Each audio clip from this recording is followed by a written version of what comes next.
Bonjour, notre Creation Story nous amène aujourd'hui à la galerie Diane de Polignac pour rencontrer sa directrice Mathilde Dubanski et pour parler surtout d'une nouvelle exposition, Maria Papa Rostkowska et Wilfredo Lam pour l'exposition Imaginaire croisé, Albisola et au-delà, et ce sera du 15 janvier au 7 février 2026. Bonjour Mathilde. Bonjour Icon, bienvenue.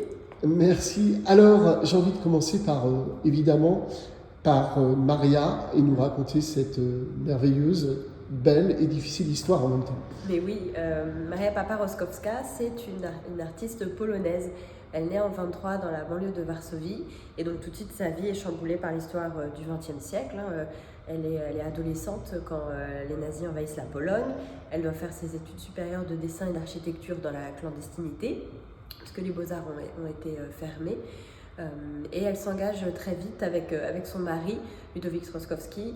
Ils s'engagent tous les deux pour aider les Juifs à sortir du ghetto de Varsovie. Ils font passer de la nourriture, des médicaments, des faux papiers. Voilà, ils ont une action vraiment très très importante. Et puis ensuite, quand l'insurrection de Varsovie éclate en 1944, là encore, elle s'engage dans la résistance, les armes à la main. Elle sera même récompensée d'ailleurs par une médaille militaire pour son courage, pour ses actions pendant l'insurrection de Varsovie. Elle sera arrêtée et déportée pour Auschwitz et heureusement elle arrive à s'échapper et elle rentre à Varsovie. Donc déjà une jeunesse très très chamboulée par l'histoire du XXe siècle. Puis elle intègre les Beaux-Arts à Varsovie. Voilà, et à la fin de la guerre, elle peut enfin intégrer les Beaux-Arts de Varsovie, commencer une carrière de peintre, une très très belle carrière avec des commandes publiques, des prix, des expositions. Elle fait une belle carrière de peintre. Et puis son mari est assassiné en 1950 par la répression stalinienne. Donc de là, Maria Papa Rostkowska va vraiment nourrir une envie de sortir de la Pologne et de rejoindre la France. Ce qu'elle va pouvoir faire de 1947 à 1950, une première fois, grâce à une bourse de l'UNESCO qui lui a été accordée, notamment grâce à ses récompenses militaires. Donc elle va comme ça continuer son apprentissage du dessin et de la peinture à Paris avant de revenir en Pologne. Et elle va pouvoir quitter la Pologne définitivement en 1957 sur une invitation du peintre français Édouard Pignon, grâce à laquelle elle peut sortir de la Pologne communiste, s'installer à Paris. Et là, elle intègre ce qu'on appelle la seconde école de Paris. Elle rencontre une multitude d'artistes qui viennent du monde entier, qui ont tous choisi Paris comme lieu de vie, comme lieu de pratique artistique. Et c'est là qu'elle rencontre et qu'elle épouse l'écrivain et galeriste Gualtieri Papa di San Lazzaro, qui a cette fameuse galerie revue XXe siècle. Et là, ensemble, ils intègrent cette communauté d'artistes. Ils sont très proches de Hartung et de Anna Eva Bergman par exemple, ou de Serge Poliakov qui sera leur témoin de mariage, de Miro également qui est un très bon ami. Donc voilà, ils créent ensemble autour d'eux comme ça une communauté d'artistes qui viennent du monde entier et qui se sont retrouvés à Paris après-guerre. Et puis 1958. Voilà, 1958, Maria Papa Rostkowska donc continue à peindre, mais elle arrive à expérimenter la sculpture déjà à Paris. Elle fait des petites choses en cire perdue, notamment chez son ami Émile Gioli, qui est un sculpteur et qui l'introduit comme ça au monde de la sculpture. Et elle a envie comme ça de commencer à travailler des œuvres en 3 dimensions, à la main, et c'est comme ça qu'elle rejoint la communauté d'Albisola. Albisola en Italie, il y a une communauté d'artistes qui se réunit comme ça autour de la figure de Tullio Mazzotti, qui est un céramiste et poète futuriste, et qui arrive à rassembler autour de lui une communauté d'artistes importantes, notamment les Cobras, comme Corneille et Asghorgion, mais aussi des surréalistes comme Matta ou Wilfredo Lam. Voilà, tout ce petit monde se retrouve dans les années 50 en Italie à Albisola et expérimente les terres cuites. Si vous voulez, on va aller en voir. Alors on va commencer par, découvrir d'abord les terres cuites, voilà. 1958, et puis on reviendra un peu plus tard sur les sculptures en marbre notamment.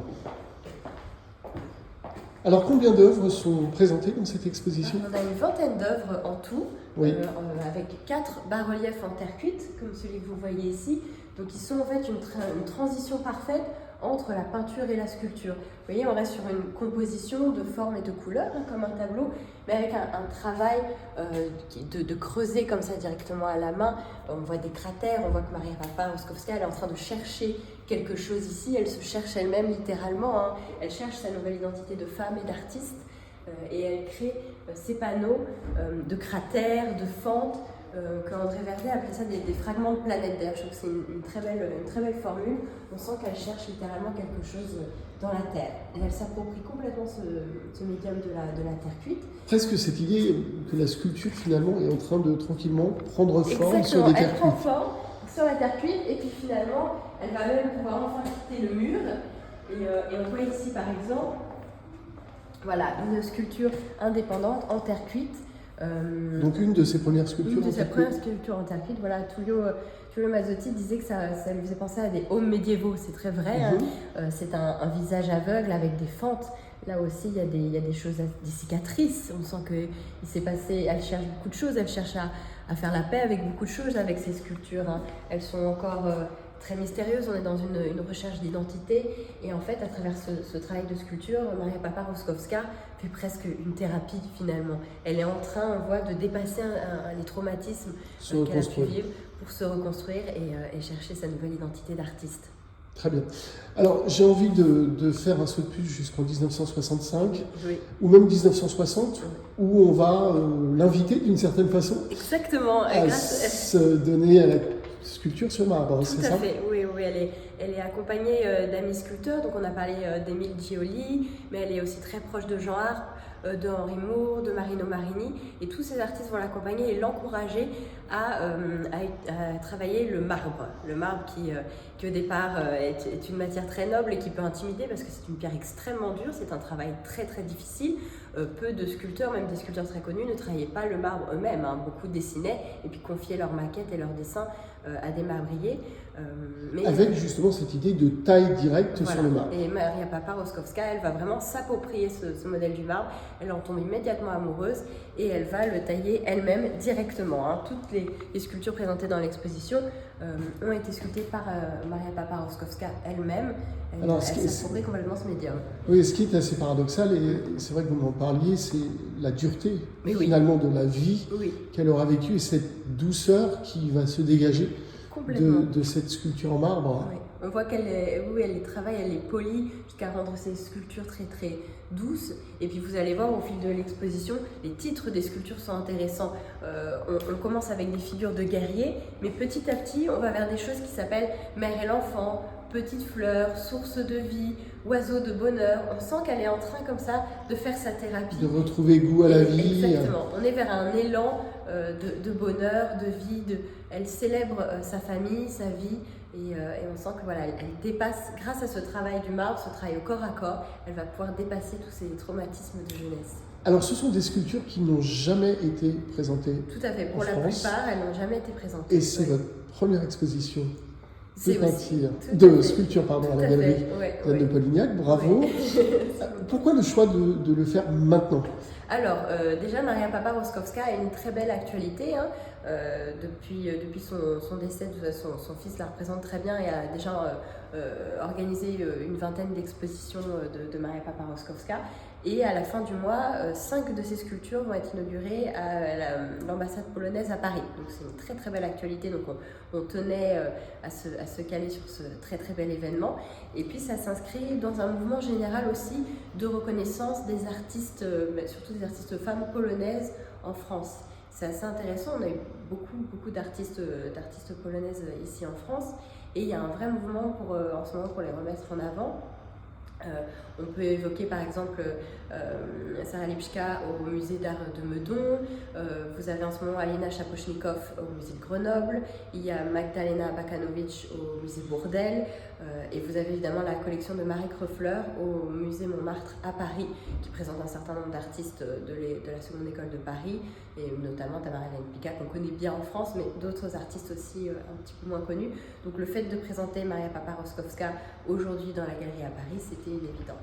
Voilà, et puis aussi peut-être, pour boucler la boucle, l'envie de dire que certains des artistes que vous présentez régulièrement à la galerie ont connu eux-mêmes cet artiste, et donc Poliakov, on parlait de Poliakov, qui est quand même un de vos artistes. C'est aussi pour ça qu'elle s'intègre bien dans la galerie. Bien sûr. Elle était à la galerie 20e siècle quand elle était par exemple Robert Hellman, qu'on présente depuis quelques années. Voilà, ils se connaissaient bien, ils étaient très amis.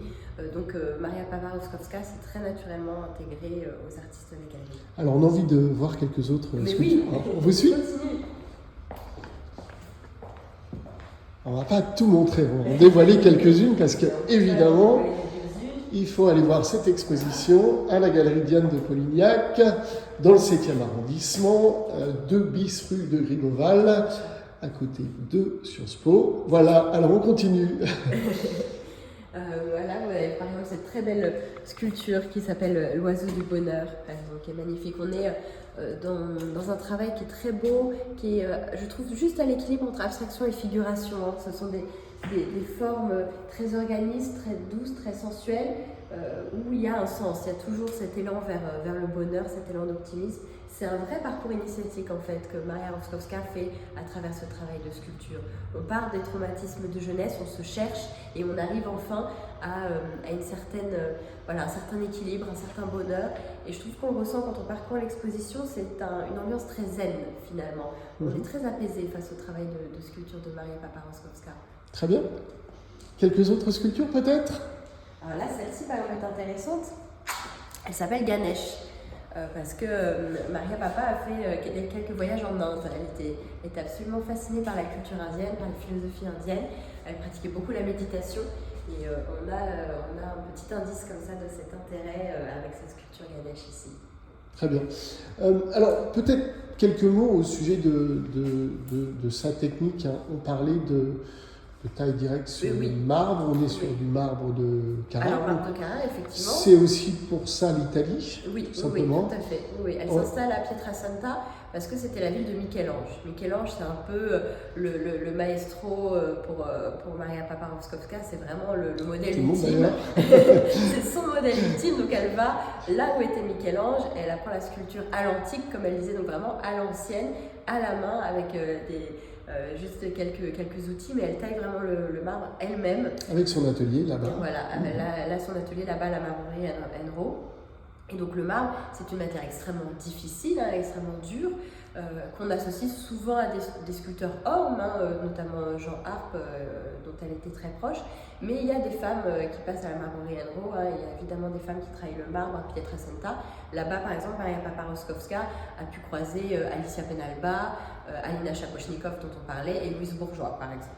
Très bien. Alors peut-être un petit mot sur Wilfredo Lam. Oui. Donc cette idée d'amitié croisée, parce que ce sont des biens artistiques, une amitié. Une amitié, oui. Entre ces deux personnes, ces deux artistes. Exactement, qui se sont bien connus, qui ont travaillé ensemble à Albisola. Vous avez des très beaux plats ici de Wilfredo Lam. Ils se sont bien connus et étaient à Albisola ensemble. C'est une belle histoire d'amitié qu'on a voulu célébrer ici avec cette exposition. Très bien. Alors, donc, imaginaire croisé, Albisola et au-delà, du 15 janvier au 7 février, Galerie Diane de Polignac, dans le 7e arrondissement, à Paris. Voilà, merci. Merci Mathilde Gubanski. Merci.